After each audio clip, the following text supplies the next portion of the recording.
Hello students, आज आपण electromagnetic induction या टॉपिक मधील जे अनसॉल्व्ड प्रॉब्लेम्स आहेत ते या ठिकाणी मी सॉल्व्ह केले.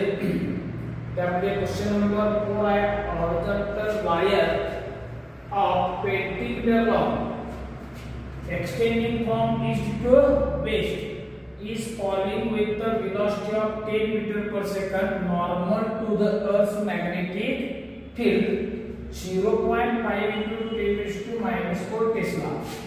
What is the value of induced EMF? या प्रॉब्लेम मध्ये आपल्याला काय करावं लागेल, a horizontal wire of length म्हणजे इथं आपल्याला काय करावं लागेल, length of wire दिला आहे, given length किती दिला आहे, L is equal to 20 metre horizontal आहे and extending from east to west.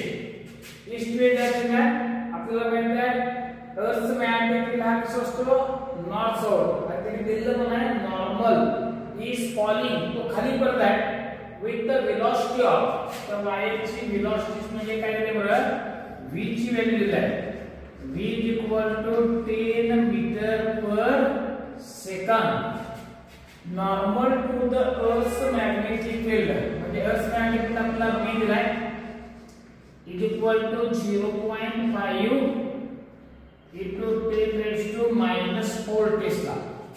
आता या ठिकाणी तुम्हाला लक्षात असेल when a wire is falling or is moving normal to the magnetic field, magnetic field ला तो नॉर्मल खाली पडत असेल with velocity v, तर त्याच्यामध्ये इंड्यूस्ड ईएमएफ जो असेल is given by induced EMF E is equal to v and into v. आता आपला v ची व्हॅल्यू दिली आहे 0.5 into 10 raised to minus 4 Tesla. L म्हणजे लेंथ ऑफ द वायर दिला आहे 20 मीटर into velocity दिला आहे आपला 10 मीटर पर सेकंड. तर दॅट इज इक्वल टू हे 0.5 into 20 हा 10 आणि हा 10 raised to minus 4 याचं मल्टिप्लिकेशन 10 raised to minus 3 होईल, त्याला भेटतो 10 raised to minus 3. That is equal to या दोघांचं मल्टिप्लिकेशन केला तर 0.5 into 20 किती येणार, 10 into 10 raised to minus 3 volt. This is the answer of this question. त्या वायर मध्ये आपला induced EMF is equal to 10 into 10 raised to minus 3 volt.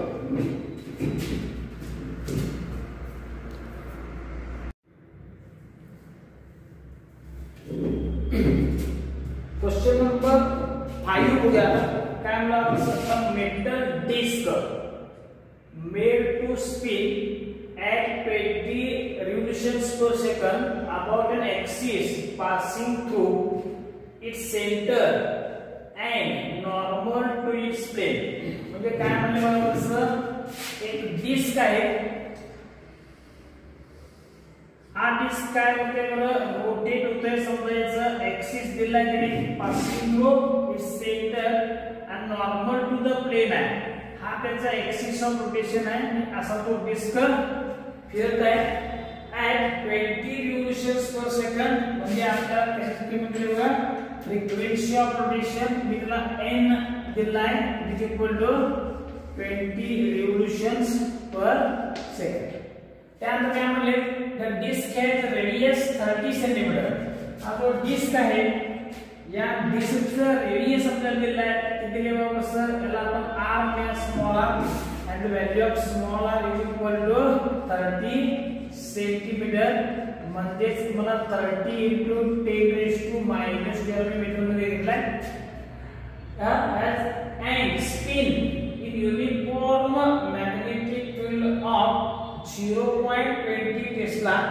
म्हणजे इथं मॅग्नेटिक फील्ड आहे, त्याची मॅग्नेटिक फील्डची that is b is equal to 0.20 Tesla is the magnetic field of the magnetic field which is parallel to the axis of disk. म्हणजे हा कसा बघा sir, it is parallel to axis of rotation अशा प्रकारचा magnetic field इथं आपल्याला बी दिलाय आणि बी बार समजू कॅल्क्युलेट काय करायचं आहे area swept per second by the radius of the disc हे बा मी थोडंसं इथं अर्थ असं करतोय हा जो डिस्क आहे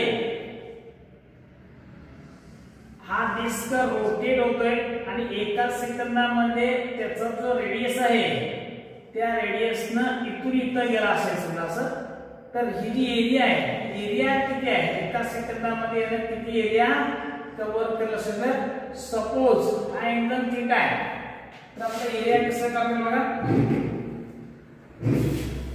मी ते डायग्राम थोडंसं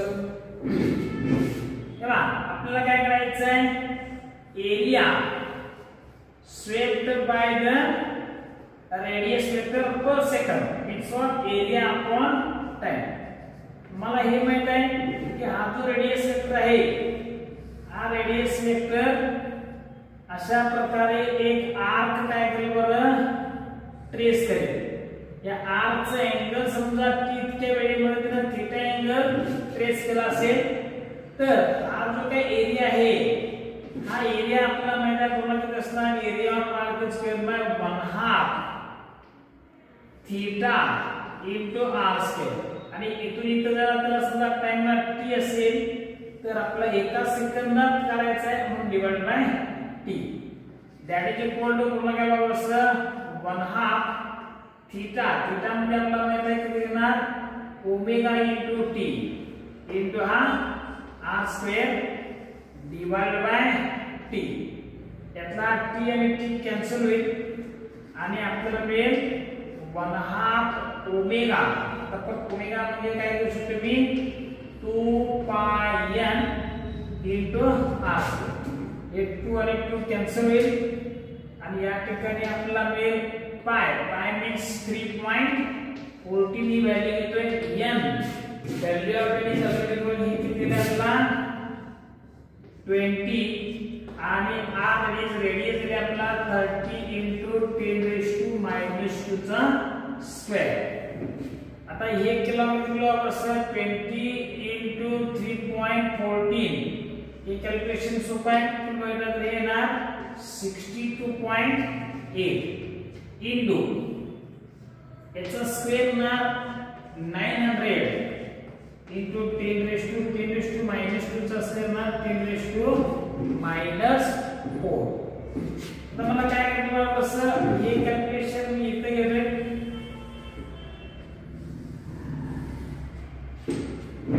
that is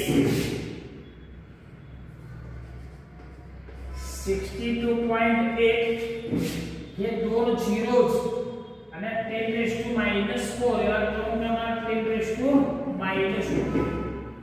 into 9 into 10⁻⁻2 आता याचं मल्टिप्लिकेशन किती असं 9 into 8 that is equal to 72 म्हणजे इथं 2 आहे तर 7 9 into 2 18 plus 7 म्हणजे कितना 25 पर इथं काय होणार 2 9 into 6 म्हणजे कितना 9 into 6 54 plus 2 that is equal to 56 म्हणजे ते ना हे 56 आणि त्याचं इथे पॉइंट हे into 10⁻⁻2 आणि हे सगळं कॅल्क्युलेशन नंतर इफ यू रिमूव्ह दिस 10⁻⁻2 हा पॉइंट मला इथे द्यावा लागेल मग 5.652 this is the meter square per second हे आहे आपल्या पहिल्या प्रश्नाचं आन्सर लक्षात this is area swept per unit time by the radius म्हणजे आपल्याला काय म्हणूया A/T this is the answer of first question आता याच्यामध्ये दुसरा एक प्रश्न मांडलाय flux cut per second by the radius vector flux cut ला इथून कोणतं घ्यायचं आपला माहित आहे फ्लक्स कट म्हणजे पर सेकंड करायचं, म्हणजेच काय करायचं sir, flux five upon time T, आणि फ्लक्स इक्वल पूर्ण काय असणार area into magnetic field divided by time T. पण आताच आपण ही जी क्वांटिटी आहे एरिया अपॉन टाइम याची किंमत आपण कॅल्क्युलेट केलेली आहे 5.65 केली होती, आणि पी जी म्हणजे मॅग्नेटिक फील्ड आपल्याला त्याची व्हॅल्यू दिलेली आहे 0.2 टेस्ला. म्हणजेच काय बरोबर सर 2 ने मल्टिप्लाय केले तर 4 2 into 5 10 0 carry 1 2 into 6 12 12 आणि हे 1 13 carry करतो 1 and 2 into 5 10 plus 1 11. इथला हा जो डेसिमल पॉइंट नंतर 1 लिहिला आहे आणि इथं 3, म्हणून आपला या राइट हँड पासून 4 डिजिट सोडून डेसिमल पॉइंट द्यायचा 1 2 3 4 दिस सेम. त्यामुळे इथे काय ना दिस इज द टेस्ट म्हणजे फ्लक्स करंट आहे, फ्लक्स करंट आहे इन द वेबर आणि टाइम हा सेकंड मध्ये मोजणार, म्हणजे याची व्हॅल्यू वेबर पर सेकंड. आपल्याला फ्लक्स अपॉन टाइम. या हे दुसऱ्या प्रश्नाचं उत्तर. तिसऱ्या प्रश्नामध्ये इंड्यूस्ड ईएमएफ. अतिशय सोपा आहे. इंड्यूस्ड ईएमएफ म्हणजे आपल्याला करायचं त्या डिस्क मध्ये किती राहील, तर आपला हा फॉर्म्युला आहे का according to Faraday's law formula असतो d∅dt, आणि d∅dt या केस मध्ये काय कॉन्स्टंट आहे, त्यामुळे मला काय होते ∅/t, आणि ∅/t ची व्हॅल्यू आपण ऑलरेडी इथं कॅल्क्युलेट केला, that is 1.1304 weber per second मध्ये चालतं, किंवा आपल्याला माहित आहे ईएमएफ हे व्होल्ट मध्ये मेजर होतो, म्हणून याची value V. This is the answer of third question.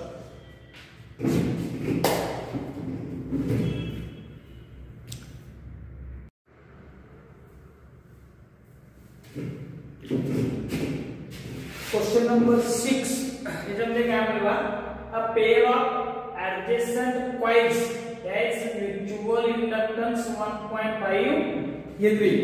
म्हणजे आपला दोन कॉइल्स आहे, सपोज लाईक दिस, एक कॉइल आहे आणि हा दुसरा कॉइल आहे, यांच्यामध्ये असणारा म्युच्युअल इंडक्टन्स दिला आहे M = 1.5 हेनरी. आणि if the current in the coil changes from 0 to 10, change in current दिला आहे. इनिशियल करंट I1 = किती आहे 0 आहे, आणि I2 = 10 एंपियर आहे. इन टाइम 0.2 सेकंड, म्हणजे आपला टाइम पण दिला आहे 0.2 सेकंड.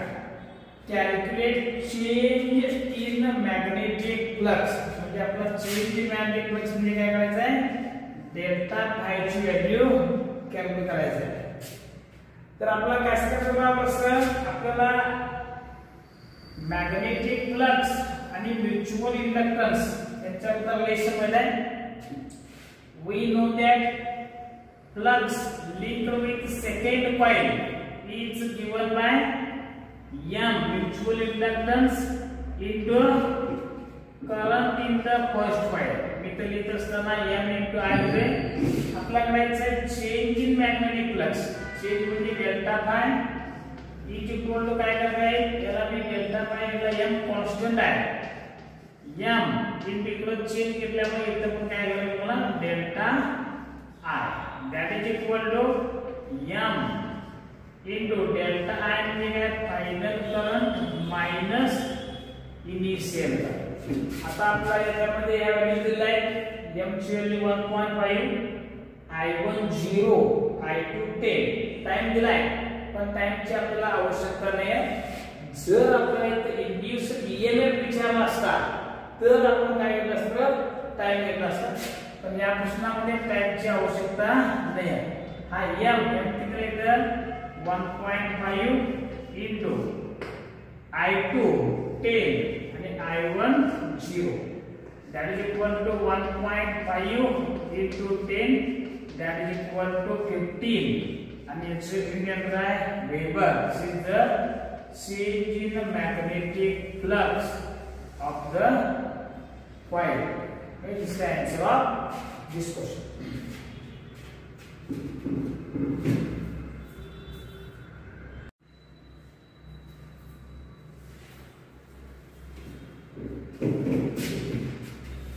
Question number 7. आज जो प्रॉब्लेम आहे याच्यामध्ये काय म्हटलं बघा sir, a long solenoid consisting of 1.5 into 10 raised to turns per meter.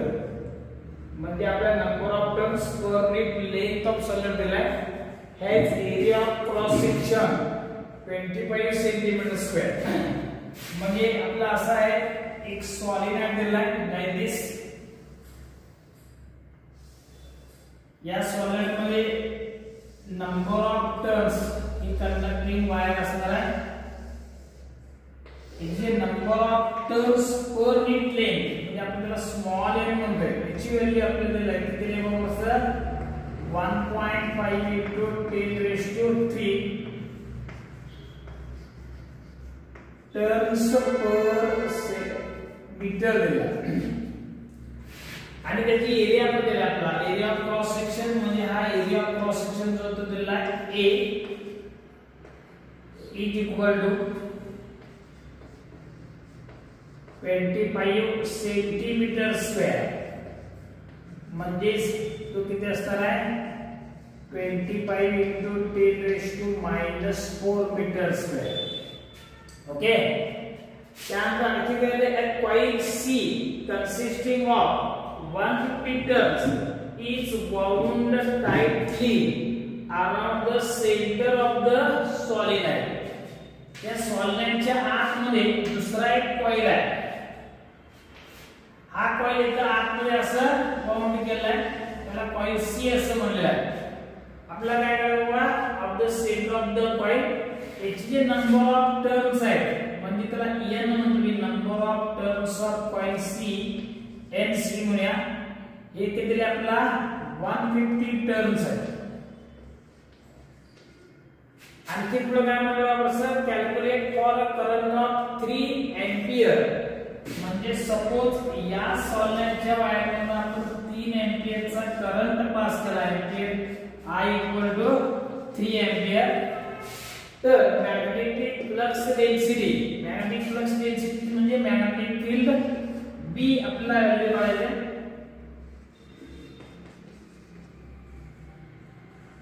with the coil magnetic flux density at the center of the solenoid. Current pass केल्यामुळे या सॉलिनॉइड मध्ये त्यात मॅग्नेटिक फ्लक्स आहे त्याची किंमत काढायची आहे. त्यानंतर दुसरा flux linkage with coil C म्हणजे flux five passing through the coil C कमी करायचा आहे.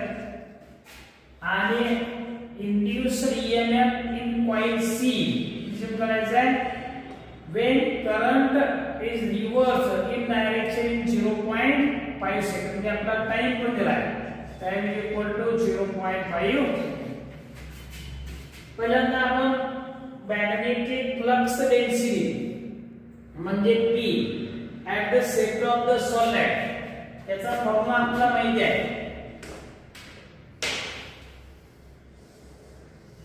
Magnetic flux at the center of solenoid किती असतो बरं B is equal to formula असणार आहे μ0 small n into current I.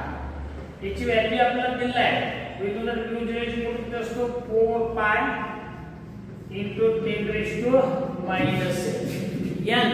म्हणजे number of turns per plane. याची स्मॉल n ची value is already given 1.5 into 10 raised to 3 आणि करंटची पण दिला आपला 3. म्हणजे काय असे 4 into pi ची व्हॅल्यू 3.14 10 रेज टू हा -7 आणि हा 10 रेज टू 3 हे शेवटी लिहूया आपण इंटू इथं 1.5 इंटू 3 आणि हा 10 रेज टू -7 10 रेज टू 3 यांचं मल्टिप्लिकेशन होणार 10 रेज टू -4. आता आपला ये मल्टीप्लिकेशन लागेल 4 into 3.14 4 into 4 इथे ना 6 कॅरी 1 4 into 1 1 आणि हे कॅरी 1 5 आणि 4 into 3 12 असेल आणि हा पॉइंट इथे 12.56 या दोघांचा गुणाकार आणि यांचे मल्टिप्लिकेशन घेणार 1.5 into 3 म्हणजे किती बरोबर 4.5 into 10 raised to minus. आता हे कॅल्क्युलेशन तुम्हाला इथे करून घ्यावं लागेल. That is 12.56 into 4.5. हे 5 into 6 30 carry 3 5 into 5 25 आणि हे 3 म्हणजे 28 इथे कॅरी आता 2 येणार 5 into 2 10 plus 2 12 आणि कॅरी 1 जाईल आणि 5 into 1 5 आणि हा 1 म्हणजे 6 त्यानंतर आपला 4 ने डिवाइड मल्टिप्लाय करेल 6 into 4 that is 24 carry 2 4 into 5 20 plus 2 22 per carry 2 4 into 2 8 plus इथे 2 10 होईल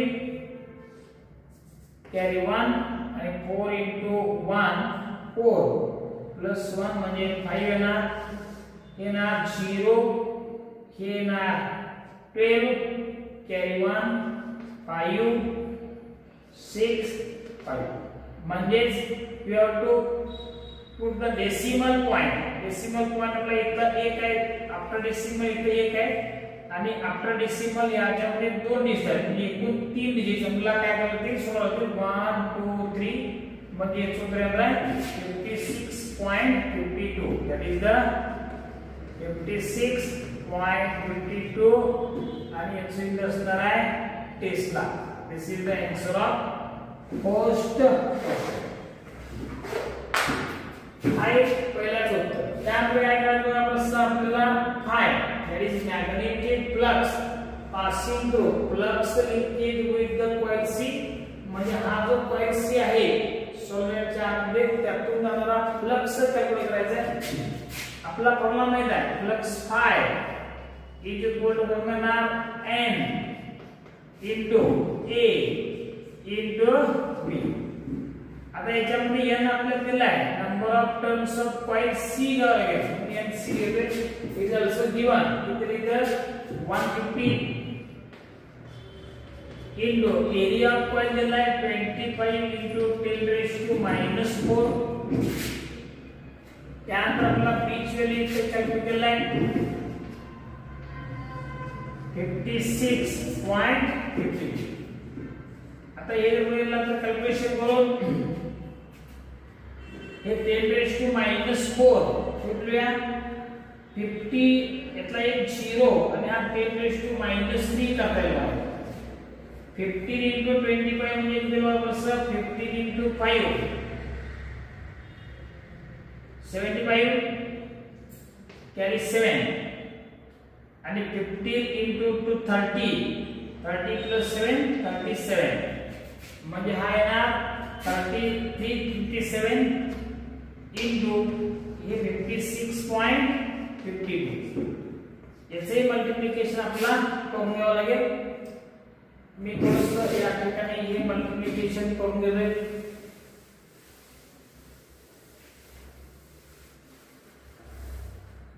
that is equal to 56.52 into 375 5 into 10 carry 1 5 into 5 25 plus 1 6 5 into 6 30 plus इथे carry 2 देना 5 into 6 30 plus 2 32 तो 2 राहील carry 3 5 into 5 25 plus 3 28. इथं सुंदर लिहिल 7 into 14 carry 1 7 into 5 35 plus 1 म्हणजे इथं 36 carry 3 येणार 7 into 6 म्हणजे किती 7 42 plus 3 45 इथं 5 आहे इथं carry 4 येणार आणि 7 into 5 35 plus 4 म्हणजे 39 इथं स्पेस होला 3 into 2 6 3 into 5 15 आणि परत carry 1 3 into 6 18 plus 1 19 carry 1 आणि 3 into 5 15 plus 1 16 हे येणार 0 इथं पण 0 carry 1 15 carry 1 इथे येणार 5 plus 5 10 plus 8 18 plus 1 19 carry 1 19 20 21 carry 2 2 plus 6 8 8 plus 3 11 आणि carry 1 इथे 2 येईल आणि 1 2 प्लेट 2 प्लेस तुम्हाला इथे 2 1 1 9 म्हणजे याचं मल्टिप्लिकेशन इनटू इथं 10 रेज टू द पावर -3 हा -3 याच्यामध्ये करला 1 2 3 म्हणजे हे उत्तर काय 21 पॉइंट आपण फक्त 4 याच्यामध्ये घेतला तर हे 5 सोडून देऊ याला 19 चं 20 वेबर असं करू दिस इज 21.20 वेबर याला दुसऱ्या प्रश्नाचं उत्तर and आता लास्ट मध्ये काय बघा calculate EMF in the coil if current is reversed आता यामध्ये काय होतं असं हे थोडंसं इथून बघूया सर या आता आपण काढलेला जो करंट म्हणजे फ्लक्स आहे मॅग्नेटिक तो किती होता 21.20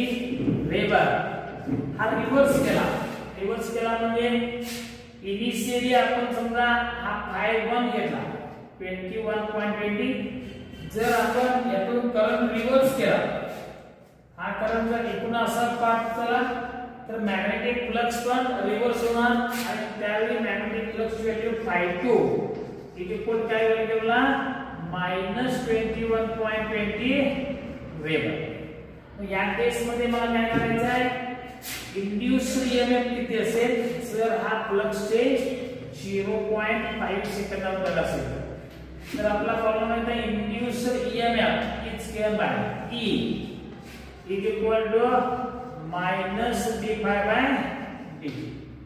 आता d∅ म्हणजे मायनस इथे ना 5 -5 अपॉन टाइम t मग 5 मायनस आहे ना ये माइनस इंटू ब्रैकेट -21.20 माइनस पर 21.20 आणि टाइम किती देता आपला 0.5 तर हे माइनस प्लस होईल आणि हा 21.20 प्लस 21.20 म्हणजे किती येणार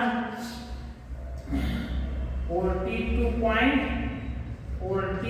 डिवाइडेड बाय 0.5 तर 0.5 मध्ये डिवाइड करायचं म्हणजे या वरच्या संख्येला 2 ने मल्टिप्लाय कर म्हणजे हे येणार तुमचं 84.84 this is the answer of third